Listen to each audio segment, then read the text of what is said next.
Welcome back after the break. आप देख रहे हैं हमारी खुसूसी ट्रांसमिशन जिसमें बात की जा रही है आज के हकीकी आजादी मार्च के हवाले से जिसकी कॉल पीटीआई ने दी है। इस वक्त की ब्रेकिंग न्यूज ये है कि एक बहुत बड़ी तादाद में असलहा रिकवर किया गया जी लाहौर से, और ये विजुअल्स आप अपनी स्क्रीन पर देख रहे हैं। ये जो असलहा बरामद किया गया है ये पीटीआई के कारकुनान की तरफ से है, ये पुलिस एहलकारों का कहना है। इसके लिए इस पर कॉमेंट करने के लिए हमारे साथ मौजूद हैं सीनियर मेंबर ऑफ PMLN जनाब उस्मा बुखारी साहिबा हमारे साथ लाइन पे मौजूद हैं। अस्सलाम वालेकुम उस्मा जी। उस्मा जी, ये बड़ी तादाद में कल से बात की जा रही थी कि आप लोगों के पास इंटेलिजेंस रिपोर्ट्स हैं, गवर्नमेंट के पास इंटेलिजेंस रिपोर्ट है कि असलहा से लेस ये कारकुनान ये वहां पे पहुंचेंगे हकीकी लॉन्ग मार्च के लिए। इस वक्त ये जो रिकवर किया गया है एम्यूनेशन, इसके बारे में आप क्या कहेंगे? And now what is going to happen? जी बहुत शुक्रिया सिद्रा। जो हम पहले दिन से बता रहे थे कि और फिर ये इनके खुद के लोग जो है शेख रशीद हो, फवाद चौधरी हो, जो मुल्क को शिकंजा बनाना चाह रहे थे, जो इस मुल्क को खूनी मार्च कह रहे थे और इमरान खान उनको सपोर्ट कर रहे थे, उसकी आज तस्दीक हुई है। ये कहीं और से नहीं, जनरल सेक्रेटरी लाहौर है बजाज नियाजी साहब पीटीआई के, ये उनके घर से रिकवर हुआ है। और अभी भी हमारे पास बहुत सारी रिपोर्ट्स हैं कि इनका हर काफिले के अंदर तकरीबन जो है वो असलहा मौजूद है और ये असलहा लेके निकलेंगे। उस दिन का जो एक पुलिस एहलकार के सीने में गोली मार के जो इस खूनी मार्च का आगाज किया है, ये इनकी पुरानी रिवायत है। जो पिछला लॉन्ग मार्च था उसमें जो है वो मॉडल टाउन के अंदर ऐसे ही ऊपर छत से गोलियां मार के जो है वो लोगों को कत्ल किया गया था और वो ये लाशें लेके निकले थे। तो इमरान खान लाशों के ऊपर जो है वो अपना इक़्तिदार सजाना चाहते हैं। उस्मा जी, लेकिन ये मोड़ कैसे आया? यानी कभी भी मिलिशिया के होने की कोई पहले तो खबरें नहीं थी, इस तरह का हमने तसादुम देखा नहीं। लॉन्ग मार्च में ही ऐसा क्यों होता है कि असलहा लेके निकल रहे हैं? किस तरफ जा रहे हैं ये मामला आपके ख्याल में? नहीं सिद्रा, मैं थोड़ा सा ड्यू अपॉलॉजी आपको करेक्ट करना चाहूंगी। अगर आप इनका पिछला 2014 का जलसा जो है वो लॉन्ग मार्च में देखें जी, तो उसके अंदर जो धरना इन्होंने दिया था वहां पर भी मुकम्मल जो है ये असलहे के साथ जो है वो उस वक्त भी ये चले थे। लेकिन पहली तो बात अभी नोट करने की यह है कि कोई भी अभी तक कहीं से भी किसी काफिले की रिपोर्ट के वो निकले हों, लोग इनके लिए जो हकीकी मार्च इन्होंने करना था इमरान खान की जो कॉल के ऊपर, ऐसी कोई इतला अभी तक नहीं है। पहली बात। दूसरी बात ये है कि ये असलहा लेकर निकलना जो आप कह रही हैं क्यों निकल रहे हैं, उसकी वजह आपको मैं बता चुकी हूँ। क्योंकि इनको लाशें चाहिए। ये इसको खूनी मार्च पहले ही बता रहे थे और जो है वो अब ये रियासत की जिम्मेदारी है। और हम जो कह रहे थे कि ये फितना है, ये फसाद है और ये इस मुल्क में खून खराबा चाहता है, उसकी जो है वो तस्दीक होती जा रही है। और मैं समझती हूँ कि जैसे जैसे दिन गुजरेगा, अगर इनके कुछ लोग बाहर निकले तो आप देखेंगी कि जो है वो क्या हालात होते हैं। ये इस हालात खराब करना इस मुल्क में लॉ एंड ऑर्डर की सिचुएशन क्रिएट करना, अनारकी फैलाना, ये इनका मकसद है यकीनन। उस्मा जी, जो आप पे यानी PMLN पे या हुकूमत पे तनकीद करने वाले हैं, उन्होंने कहा कि कुछ मेजर्स शायद आप लोगों की तरफ से प्रीएम्प्टिव थे। खास तौर पे जो हाउस रेड्स की बात की जा रही है, अरेस्ट की बात की जा रही है, उसमें ड्यू डिलिजेंस क्यों नहीं था? असलहे से लेस पुलिस एहलकार तो लोगों के घर में भी टाप कर गए हैं और जबरदस्ती अंदर गए हैं। इस पे आप क्या कहेंगी? जी नहीं, मैं फिर ड्यू अपॉलॉजी आपको दुरुस्त करना चाहूंगी। कहीं पर भी किसी भी पुलिस एहलकार के साथ असलहा मौजूद नहीं था, इवन डंडा तक ले जाने की उनको इजाजत नहीं थी। लेकिन ये रिपोर्ट जो हमारे पास आ रही थी, मैं आपसे पूछना चाहती हूँ कि रियासत है हम, और रियासत की जिम्मेदारी है कि उसने ओथ लिया है कि उसने इस मुल्क की हिफाजत करनी है, उसने मुल्क में अमन अमान कायम करना है जी। अब जब हमें इंटेल रिपोर्ट्स आएंगी कि ये असला इकट्ठा कर रहे हैं, ये इसको खूनी मार्च बनाने के लिए तैयारी कर रहे हैं, तो हमें क्या करना चाहिए? हम इनकी शक्ल देखे बैठ के, क्या इन्होंने पार्लियामेंट में हमला नहीं किया था ये पुरअमन लोगों ने? उस्मा जी, इस वक्त इदारे क्या सोच रहे हैं आपके ख्याल में? जी, पुरअमन लोगों ने क्या अठवा जुनेजों को ईंटें बार बार के मारा नहीं था? क्या इन्होंने थानों पे हमले नहीं किए थे? ये सब ये कर चुके हैं ऑलरेडी और इनका ट्रैक रिकॉर्ड मौजूद है। और उसके बाद उनका खुद दावे करना कि इसको खूनी मार्च बनाएंगे, लोगों को आगे लगवाएंगे, तो ये तो रियासत शक्ल नहीं देख सकती। इससे रियासत को अपनी जो है वो खुद अच्छा, रिट ऑफ द गवर्नमेंट की, रिट ऑफ द स्टेट का आप यहाँ पे बात कर रही हैं। मुझे बताएं कि इस वक्त भी समाअत के लिए सुप्रीम कोर्ट में केस है अगेंस्ट द हाउस अरेस्ट और रुकावटें। एक आपका मौकफ है और आप समझती हैं और हुकूमत समझती है कि इस तरह की किसी भी सिचुएशन को अवॉइड करने के लिए उनको तमाम मेजर्स लेने पड़ेंगे, लेकिन आज अगर ये फैसला आता है कि रुकावटों को हटाया जाए और इनका जो जमहूरी और आईनी हक है पुरअमन एहतजाज का इनको दिया जाए, तब हुकूमत क्या करेगी? उस्मा जी देखिए सिद्रा, हम जाहिर है हम लॉ अबाइडिंग लोग हैं और ये मुल्क भी सुप्रीम कोर्ट का भी है ये मुल्क। और कल अगर आपने चीफ जस्टिस जो इस्लामाबाद हाई कोर्ट है उनके सामने की पिटीशन गई थी जी, उसके ऊपर उन्होंने कहा कि 2014 में भी हमने आपको इजाजत दी थी और उसके बाद जो आपने किया था वो पूरी दुनिया ने देखा था। तो सुप्रीम कोर्ट का हुक्म जो भी वो आएगा, हम अपनी गुजारिशात वहाँ पेश करेंगे। हम वहाँ पर जो इतलात हमारे पास मौजूद है एज ए स्टेट, जो मुल्क पे फितना फैलाने की जो साजिश इमरान खान साहब ने रचाई है, हम वो सब सुप्रीम कोर्ट के सामने पेश करेंगे और फिर जाहिर है जो वो हुक्म देंगे हम उसको मानने के पाबंद हैं। उस्मा जी, बड़े नाजुक मोड़ पे मुल्क है। IMF से जो हमारे मुज़ाकरात है वो जारी है, मईशत के चैलेंजेस हमारे साथ मौजूद हैं। एक असद उमर साहब ने कल स्टेटमेंट दी है, उसमें मैं जरूर चाहूंगी कि आप उस पर कॉमेंट करें। उन्होंने कहा जो इकदामात इस वक्त मौजूदा हुकूमत कर रही है इससे मुल्क बंद किया जा सकता है, इसको चलाया नहीं जा सकता। आप लोगों के सामने बहुत अहम फैसले मौजूद हैं। क्या आप समझते हैं कि रेजिस्टेंस से रुकावटों से इन मसलों का हल निकलेगा या इनको डायलॉग की मेज पे दावत देनी चाहिए? देखिए, डायलॉग पे दावत किसी फितने को, दहशतगर्द को तो नहीं दी जा सकती। जो रियासत के सामने सरेंडर करे, जो रियासत को जो है वो पैरालाइज करने की कोशिश ना करे, उनसे तो शायद बात हो जाए। बट ये बात करने के उसमें ही नहीं है। ये तो आपको पता ही, आसमान से उतरी हुई मखलूक है। ये तो किसी के साथ, जब मुल्क में इंडिया ने हमला किया था हमारे ऊपर, ये तो तब नहीं बैठे थे ऑपोजिशन के साथ, ऑपोजिशन की जो अब हुकूमत है।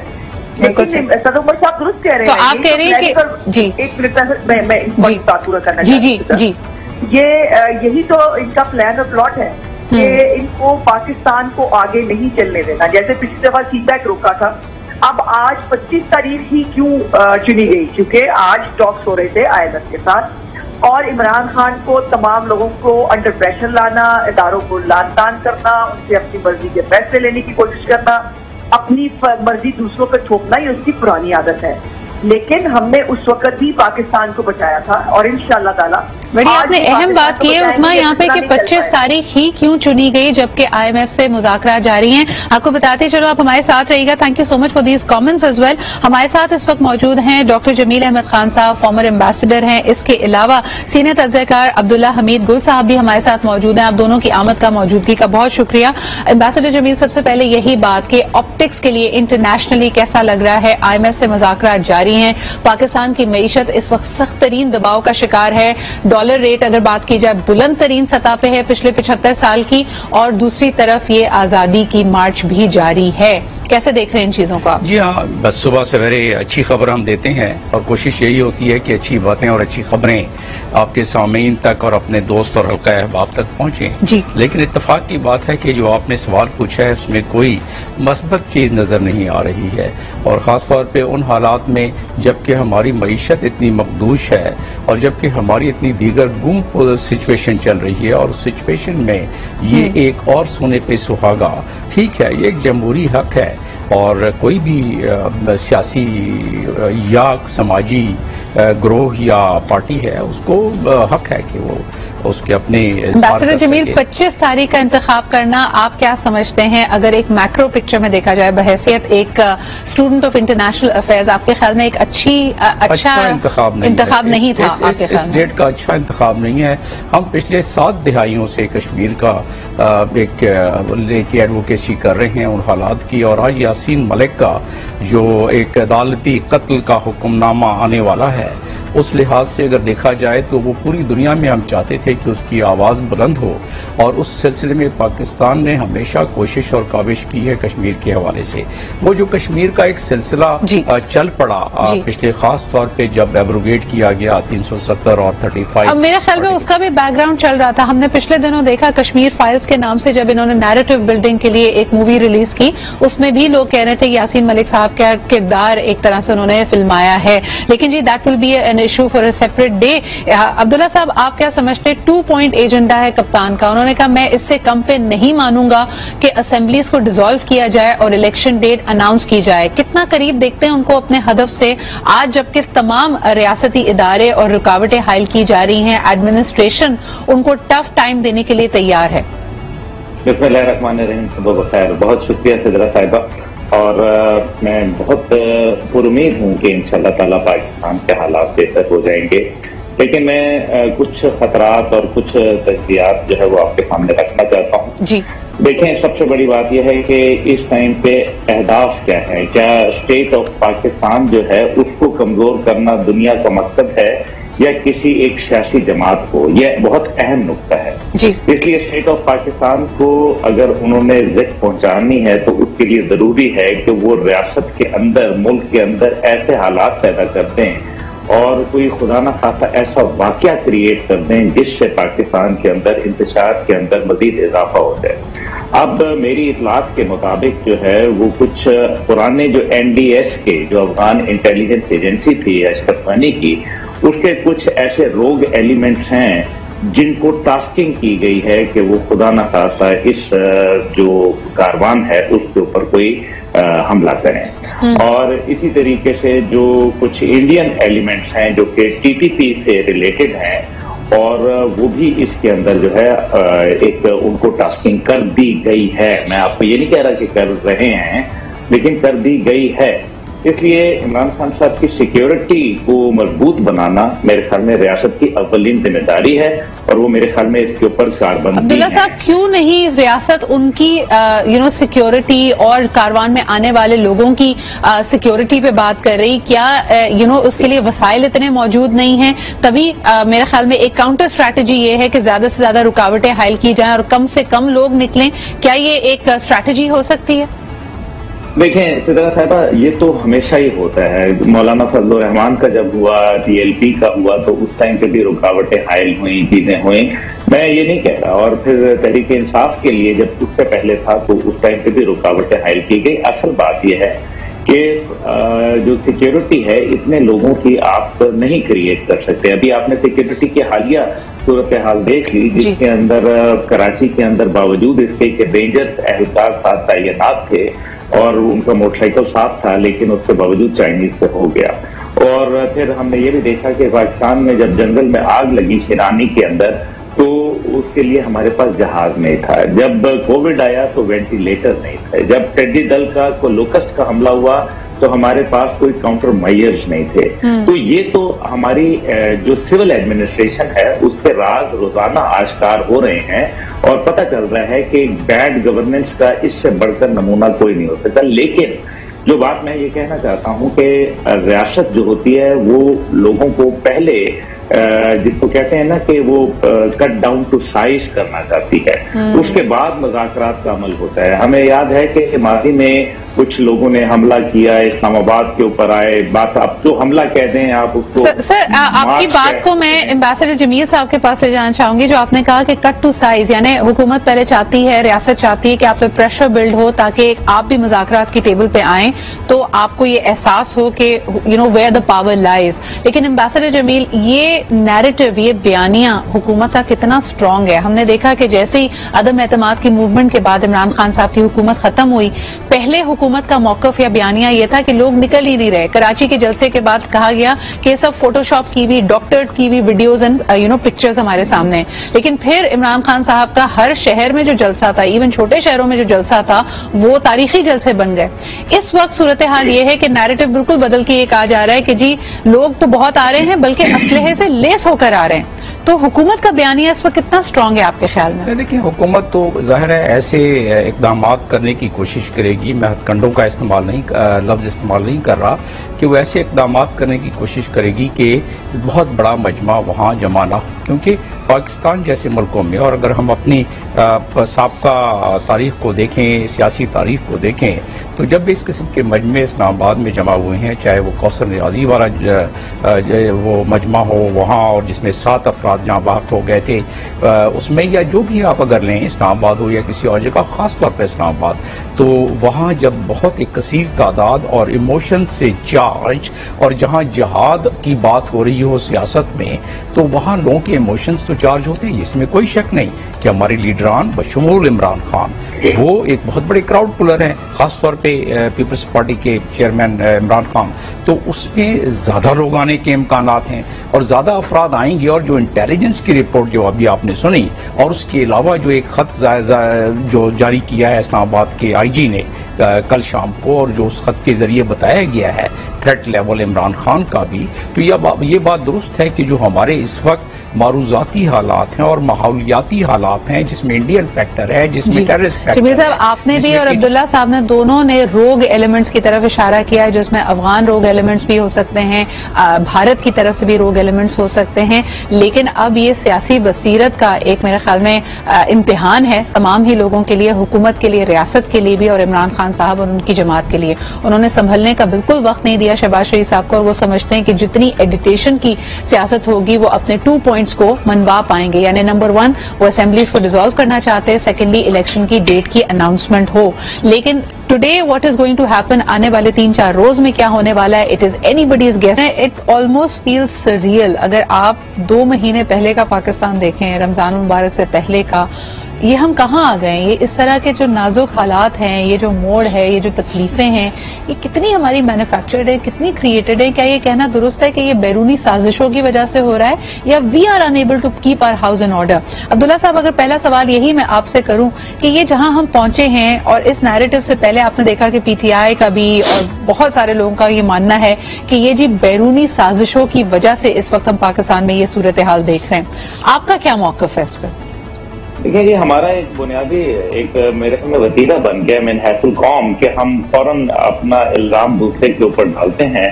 हम अपनी गवर्नेंस को नहीं देखते, हम अपने इश्यूज को नहीं देखते, अपनी पॉलिसीज को नहीं देखते। आपको याद होगा कि अली जैदी साहब ने पिछले साल और रजा बाकर साहब ने पिछले साल बाकायदा कहा था कि डॉलर जो है वो 200 रुपए के ऊपर हो जाएगा, और ये IMF की शर्त है।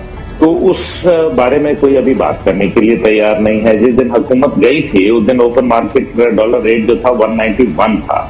तो आई थिंक ये चीजें हमें गौर करना पड़ेगा। बिल्कुल सही। अब्दुल्ला साहब, जरा शहरी इक़्तिदार पर नजर डालते हैं। हमारे साथ हमारे साथी यासिर मौजूद हैं, जो कि इस वक्त मोटरवे पे मौजूद हैं इस्लामाबाद के, और इंटरचेंजेस ब्लॉक होने की वजह से शायद वहां पे लोग पहुंच नहीं पा रहे, लेकिन उनसे हमारा राब्ता हो रहा है। जी, उस वक्त हम आते हैं। एम्बेसडर जमील साहब, आप क्या समझते हैं, what is going to happen? Because रियासत कन्फ्रंट कर रही है, पाबंदियां लगा रही है, रुकावटें हायल कर रही है।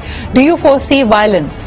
Violence seems to be writings on the wall, और इसमें जो जिस तरीके से डेवलपमेंट हो रही है लम्हा ब लम्हा, और ख़ास तौर पे आखिरी 3 घंटों में जो डेवलपमेंट होगी, जो कैजुअल्टीज एक्सपेक्टेड हैं, खुदा ना खास्ता, वो ये है कि आखिरी 3 घंटों में आप देखना शुरू करेंगे, क्योंकि जिस हिसाब से तैयारियां हुई हैं टेट फॉर टैट की, और ये इन हालात में अभी नहीं है, पहली दफा नहीं हो रहा है ये। अगर आप मिलियन मार्च की बात करें 1996 में, उससे पहले आप 70 की दहाइयों में देखें, जितनी मरतबा भी इस किस्म की मोबिलाइजेशन हुई, और इस दफा बाय द वे ये जो मोबिलाइजेशन है इसमें क्राउड बहुत ज्यादा चार्ज है, और क्राउड इतना पॉलिटिकली ट्रेंड नहीं है, क्योंकि ये ज्यादा इस वक्त जो बड़ी है तादाद खासतौर पे PTI की, और खासतौर पे वो यंगस्टर्स जिन्होंने पहले सियासत में हिस्सा नहीं लिया। खान साहब इस बात का इजहार करते हैं एम्बेसडर जमील के, ये हुकूमत के लिए भी बहुत बड़ा सरप्राइज था, उनके अपने लिए भी बहुत बड़ा सरप्राइज था। क्या आप वाकई मानते हैं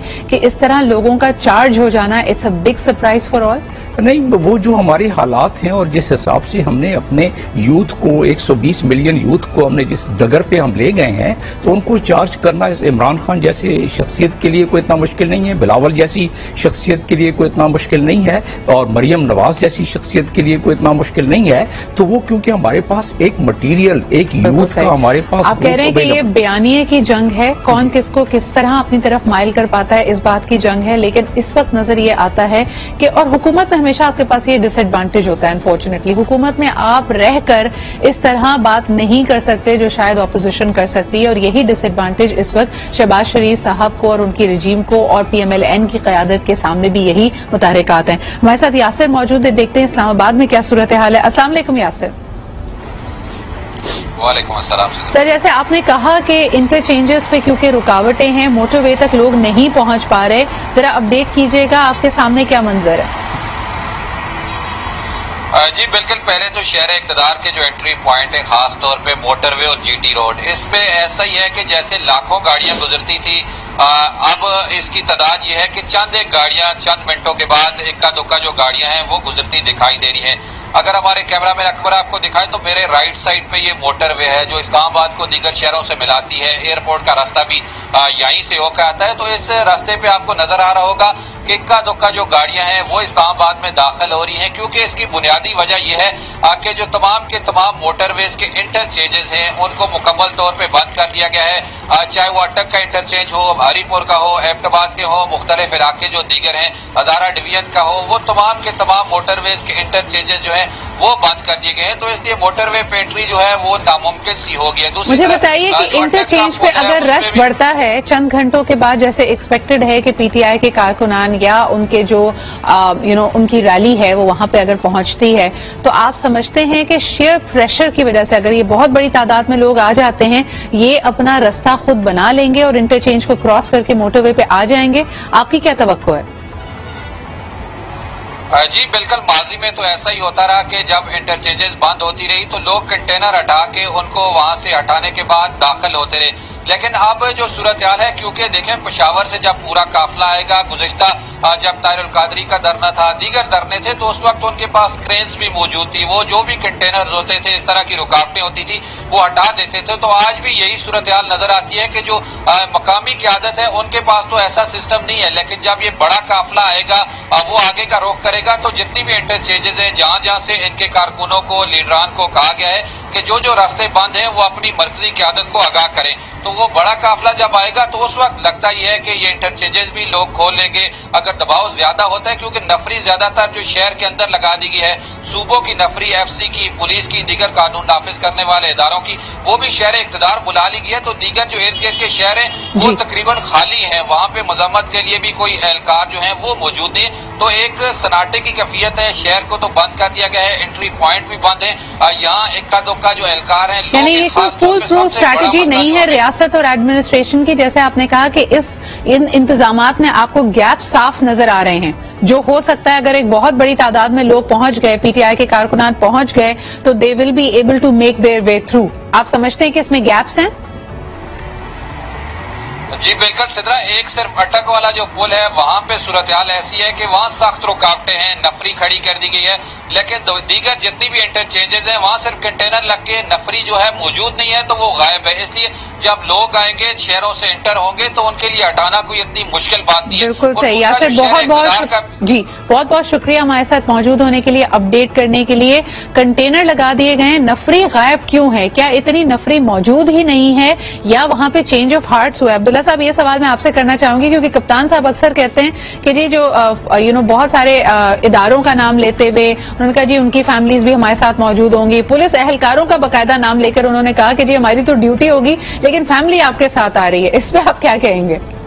जी देखिए, पहले तो मैं आपको ये बता दूं कि जो मुख्तलिफ किस्म के बैरियर्स इकट्ठे किए जाते हैं और वो लगाए जाते हैं सड़कों के ऊपर, दीगर उनके तरीके होते हैं, फिर वाटर कैनन का इस्तेमाल होता है, शेलिंग का इस्तेमाल होता है। तो डिफरेंट जो एक मेथडोलॉजी है वो अपनाई जाती है मुख्तलिफ जगह पे। जो इशू है वो सबसे बड़ा ये है कि KPK की हुकूमत जो है वो इस टाइम पे उनके साथ है, और दूसरा जो उसके अंदर पुलिस है, जाहिर है उनको भी चार्ज अप किया गया हुआ है। कहीं ऐसा ना हो कि खुदाना खास्ता जो आप अटक की बात कर रही हैं कि अटक के ऊपर इसलिए क्योंकि वहां पंजाब और KP की सरहद मिलती है, तो इसलिए वहां पुलिस को ज्यादा जो है वो और रेंजर्स को या एफसी को जो है तैनात किया जाएगा। दूसरा जो अहम नुक्ता है वो बड़ा है कि इमरान खान साहब पहले ही वायलेशन की कॉल दे चुके हैं। उसकी वजह यह है कि उन्होंने डी चौक का ऐलान कर दिया है, जबकि हुकूमत ने वेन्यू उनके लिए मुख्तलिफ रखा है। तीसरी तरफ जो है अदालत का आप देख लें कि कल का जो अदालत का सामने फैसला आया है हाईकोर्ट इस्लामाबाद का, वो बड़ा इंटरेस्टिंग है। वो जो है वो कहता है कि हमने माजी में इजाजत दे के देख ली, लेकिन उससे क्या हुआ कि वो असद जुनेदो जो था वो एसएसपी उसको मार पड़ी, पीटीवी के ऊपर हमला हो गया, दीगर इस किस्म की अनफॉर्चुनेटली दैट्स इनकॉन्सिक्वेंशियल। और मैं इसको रद्द नहीं कर रही हूँ, डिसमिस नहीं कर रही हूँ, डिस्काउंट नहीं कर रही हूँ, लेकिन ऐसा माजी तो तमाम ही पॉलिटिकल जमातों के पास है। और फिर कहा जाता है कि जब चार्ज हैं बेनजीर साहिबा की असैसिनेशन के बाद कराची में मुल्क भर में क्या हुआ, उन्होंने कहा जी लोगों के जज्बात है, बिफर जाते हैं, किसी के कंट्रोल में नहीं है। तो ये अंडरटेकिंग तो एम्बेसडर जमील साहब कोई नहीं ले सकता कि क्राउड क्या करेगा। जी हाँ, ये तो तारीख बताती है, हमारी सियासी तारीख पूरी बताती है। बहुत दफा अंडरटेकिंग मिलती है सियासी क़यादतों से। इस दफा तो खैर चलें, कोर्ट की तरफ से आपने देख लिया जो गुल साहब ने बात की, कोर्ट ने क्या कहा, लेकिन जो एडमिनिस्ट्रेशन है जैसे डिप्टी कमिश्नर ये जब अंडरटेकिंग लेते हैं उसमें बड़ी आसानी से अंडरटेकिंग दे दी जाती है उस लाइसेंस मिलने से पहले वेन्यू का। लेकिन यहाँ तो दो बातें हुई है ना, एक तो यह है कि जो लाइसेंस या जो इजाजतनामा जिसे कहते हैं आप एडमिनिस्ट्रेशन की तरफ से, in this case Islamabad administration, तो उसमें उन्हें जो वेन्यू दिया गया वो तो पहले ही उसकी वायलेशन का वो कर चुके हैं। अब जब लेकिन एक बड़ा इंटरेस्टिंग जुमला कल मरियम नवाज साहिबा ने भी कहा, and I would like your comment on that. उन्होंने कहा अदलिया को, उन्होंने कहा कि मैं आपको कहना चाहूंगी कि जो आपको खुलेआम बुरा भला कहते हैं, उनका इशारा इमरान खान साहब की तरफ से था कि अदलिया को जो ललकार रहे हैं, बुरा भला कह रहे हैं, एक नई आप रविश ना डालें उनके ही हक में फैसले देकर। ये बुनियाद कैसे बनेगी कि अगर किसी ने इदारों पे तनकीद की तो फिर उनके हक में फैसला नहीं आ सकता? इसको सिर्फ ज़हनी इर्तिका नहीं कहा जा सकता। ये बात दुरुस्त है कि एक साइकोलॉजिकल इम्पैक्ट तो पड़ता है जो इस जमीनी हकायक होती हैं, चाहे वो एडमिनिस्ट्रेशन हो, अदलिया हो, बाकी चीजें हो। ठीक है, अदलिया जो भी फैसले करती है वो अपने सामने शवाहिद रख के करती है, सियाको सबाक के साथ करती है, लेकिन ये दुनिया में कहीं भी आप रूल आउट नहीं कर सकते हैं कि एक साइकोलॉजिकल इम्पैक्ट जो होता है इंसान पर, और अदलिया के मेंबरान भी इंसान है तो उन पर यकीनन। लेकिन बहुत बड़ी तादाद में कल हमने देखा कि अदलिया के जो मेंबर्स हैं उन्होंने ज्वाइन किया है पीटीआई को। लाहौर में हमने ये देखा, ये चेंज ऑफ हार्ट्स क्यों हो रहा है? देखिए, अदलिया हो या एक्स सर्विसमैन हो या फौज के साबका अफसरान हो या पुलिस के लोग हों या सरकारी लोग हों, ये उनको कानून हक देता है, ये उनको कॉन्स्टिट्यूशन हक देता है। वो अगर वो रिटायर हो गए या उनकी फैमिलीज है, उन पर तो कोई कदगन नहीं है कि वो नहीं, उनको बेशक। अब रहा सवाल कि उसका साइकोलॉजिकल असर क्या हो रहा है। जो इस वक्त सोशल मीडिया पर जिस तरीके से एक जुम्बिश आई हुई है, कुछ तबकात, चाहे वो साहब आखिरी 2 मिनट तो आप दोनों से क्विक सवाल मेरा यही होगा कि इस वक्त क्या आप देखते हैं कि तमाम तर रुकावटें, पकड़ धकड़, हाउस रेड्स और तमाम तर तैयारियों के बाद who is on the back foot? Abdullah साहब, हुकूमत बैक फुट पे है या पीटीआई? देखिए, ये तो आज डिसाइड होगा, क्योंकि इमरान खान साहब के पास भी 2 दिन ही है, जिसके अंदर 2 से 3 दिन अगर वो कुछ करना चाहे तो नजर आ जाएगा, और अगर वो नहीं हदफ कर सके हासिल तो फिर वो बिल्कुल उनकी सियासत जो है वो बहुत पीछे चली जाएगी। सही। मैं एक बात को जरूर पॉइंट आउट करना चाहता हूँ, वो लाहौर का इंसिडेंट है, चाहे अच्छा या बुरा, पुलिस ने तापा या उनके पास वारंट थे नहीं थे, मसला यह है कि वो वर्दी में थे या नहीं थे, और क्या उनके साथ नफरी नजर आ रही थी और फिर उनके ऊपर फायर करना, ये कहीं की भी जस्टिफिकेशन नहीं है। आप इसको जस्टिफाई नहीं कर सकते। इन एनी केस लोगों के घरों में जो रेड हुई या कुछ हुआ वो भी गलत है, लेकिन क्योंकि उस रेड के अंदर अगर वारंट थे तो फिर तो और बात है, और अगर वारंट नहीं थे तो फिर एक डिफरेंट सिनेरियो। लेकिन if a person is in uniform coming to your house, चाहे वो दीवार टाप के आ रहा है, दरवाजा तोड़ के आ रहा है, आप उसको जो है गोली नहीं मार सकते, specially when you can see कि there are other people also. Sir, unfortunately this will be, अगर देखें इसका केस चलेगा तो फिर तो ये कोर्ट डिसाइड करेगी। A person can also turn around and say कि जी ये तो मेरा एक्ट ऑफ सेल्फ डिफेंस था, but we shall leave that for another time. Ambassador Jamil, very quickly, आपके ख्याल में who is on the back foot?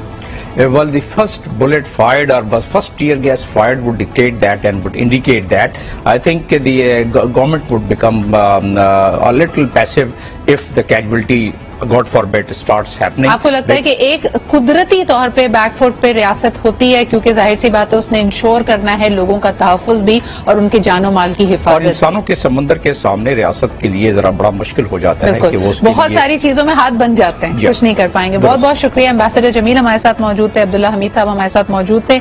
अल्लाह ताला से यही दुआ है कि जो हो पाकिस्तान की और पाकिस्तान की आवाम की बेहतरी के लिए हो। जमहूरी हुस्न है इख्तिलाफ राय, लेकिन इसको तसादुम या किसी के जानो माल के नुकसान का जरिया या वजह नहीं बननी चाहिए। Let's see what is going to happen in a few hours. इसी के साथ मुझे इजाजत दीजिए, कल मुलाकात होती है। खुदा हाफिज।